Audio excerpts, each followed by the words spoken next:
ನನ್ನ ಎಲ್ಲ ಸ್ನೇಹಿತರಿಗೆ ನಮಸ್ಕಾರ. ಇಂದು ಜೀವನದಲ್ಲಿ ಬರುವಂತಹ 6 ಶತ್ರುಗಳು ಅಂದರೆ ನಮ್ಮ ಆಂತರಿಕ ಶತ್ರುಗಳನ್ನು ತಿಳಿದುಕೊಳ್ಳೋಣ.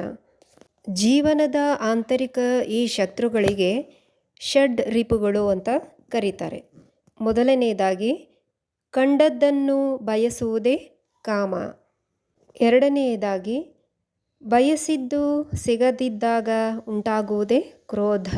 ಮೂರನೆಯದಾಗಿ ದೊರೆತರೂ ಇನ್ನಷ್ಟು ಬೇಕೆಂಬುದೇ ಲೋಭ. ನಾಲ್ಕನೆಯದು ಇನ್ನಷ್ಟು ದೊರೆತಾಗ ಕೈಬಿಟ್ಟು ಹೋಗಬಾರದೆಂಬುದೇ ಮೋಹ. ಐದನೆಯದು ಕೈಬಿಟ್ಟು ಹೋಗದೆ ತನ್ನಲ್ಲಿಯೇ ಉಳಿದಾಗ ತನ್ನ ಬಳಿ ಮಾತ್ರ ಇದೆ ಎಂಬ ಜಂಭವೇ ಮದ.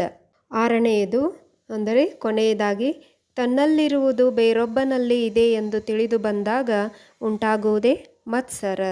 ಈ ವಿಡಿಯೋ ಇಷ್ಟ ಆಗಿದ್ದಲ್ಲಿ ಲೈಕ್ ಮಾಡಿ, ಶೇರ್ ಮಾಡಿ ಮತ್ತು ಸಬ್ಸ್ಕ್ರೈಬ್ ಮಾಡಿ. ಈ ವಿಡಿಯೋವನ್ನು ವೀಕ್ಷಿಸಿದ ನನ್ನ ಸ್ನೇಹಿತರಿಗೆ ಅನಂತ ಧನ್ಯವಾದಗಳನ್ನು ಹೇಳುತ್ತಾ ಮುಂದಿನ ವಿಡಿಯೋದಲ್ಲಿ ಮತ್ತೆ ಭೇಟಿಯಾಗೋಣ.